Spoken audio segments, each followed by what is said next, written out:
dream I know deep up my feelings for you.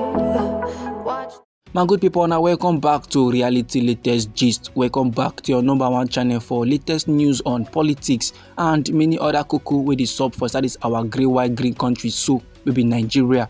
And as we normally do, we don't come back with breaking news, we don't come back with updates, we don't come back with fresh reports we go like share, give the general public. And no be like, my good people, this information about the things and things where they play for inside Edo State. And the cocoa now be say, the people of Awan community for inside Akoko Edo local government area of Edo State now don't come aside in strong terms. They condemn the recent altercation between some youth and some people where they suspected to be policemen from Ekiti State.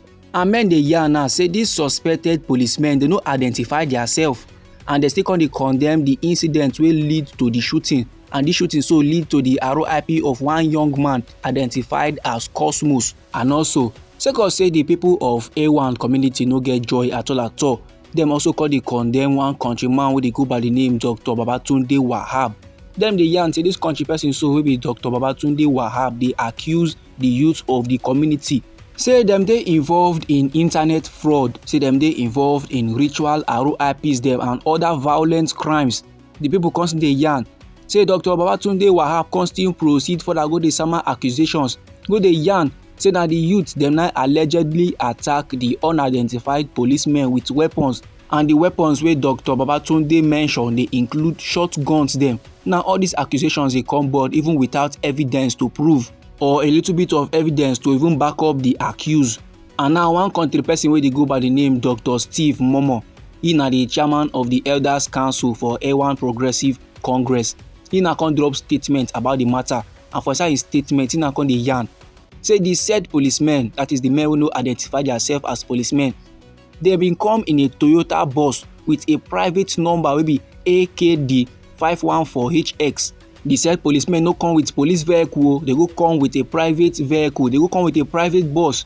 And after men now don conduct some kind investigation, them now come dey find out say the private bus wey the said policemen come with, they belong to the Afe Babalola University.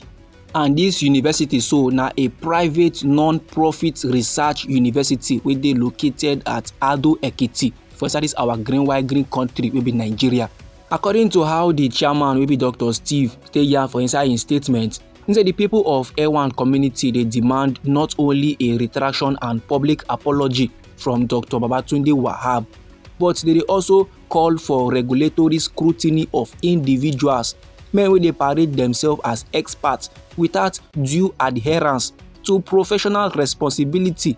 And because they yarn, say the most glaring irregularity is the presence of officers allegedly from the Rapid Response Squad of Ekiti State Police Command operating for inside Awan community, a community where they located for inside Edo State without any known communication, without any known clearance or coordination with the Edo State Police Command or even local law enforcement structures. Instead, the Awan community they call for a comprehensive plus impartial and transparent investigation into the incident by the Nigerian Police Force, plus the Police Service Commission and relevant federal oversight agencies. Instead, this investigation must cover not only the events of the day, but also the authorization, the chain of command and operational legality of the officers where they involved. The community also they demand the immediate arrest, the immediate prosecution and suspension of all the officers where they allegedly involved in the unlawful operation pending the outcome of the investigations where they carry out. And their identities must be publicly disclosed and they should be made available for questioning by both internal police authorities and external investigative bodies. The chairman will be Dr. Steve constantly yarn for inside his statement. Say Awan community they strongly they demand say make all the persons wey last they go find culpable. Those men will be say they guilty of the incident, including the operatives them and all collaborators. That is everybody where they involved, including those people wey throw assist. All of them guys be prosecuted to the fullest extent of the law. All of them guys face justice. Dr. Steve consider yarn say the Awan community they seek formal and public clarification from the Inspector General of Police regarding the legality, regarding the jurisdiction regarding the procedural standards for interstate police operations. And this clarification so is very much necessary to ensure transparency and protect communities like Awan from future unauthorized and uncoordinated incursion by law enforcement agents from outside their jurisdiction. So this, my good people, na the statement of the chairman for the Elders Council of Awan Progressive Congress, and the chairman so dey go by the name Dr. Steve Momo.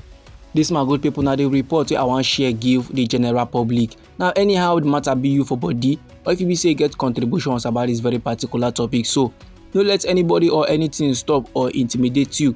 Feel free make you put down your comment inside our comment section. But however, me still get another informate for table wey I still need share give the general public. And the koko be say on Thursday wey be the 8th day of May for inside this year, so wey be 2025, the Edo State government don commence the issuance of letters to no fewer than 8,476 newly promoted teachers in Edo public schools. The Edo Commissioner for Education wey be Dr. Padi Eyamu na dey yarn this one so for inside Benin City, Edo State, during an interactive session with Tori people. And na there wey Dr. Padi come dey yarn dey give men say the processes for the promotion of the teachers commence for inside the month of February for inside this year wey be 2025, while climaxing with the issuance of letters to the benefiting teachers dem. Im come still dey yarn dey give men say the promotion was to motivate the teachers for optimal performance, and im come still dey let men dey know say the newly promoted teachers go also be beneficiaries of the 75,000 naira new minimum wage wey the Edo State governor just recently approved for Edo workers in the public and civil service during the 2025 May Day celebration, as he increased the minimum wage from 70,000 naira to 75,000 naira.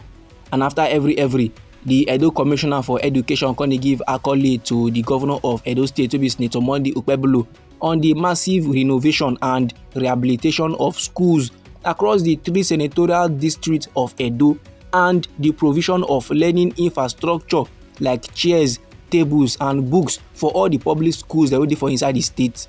And this, my good people, na the report wey I get for the general public. Now anyhow the matter be you for body, or if you be say you get contributions about this very particular topic, so no let anybody or anything stop or intimidate you.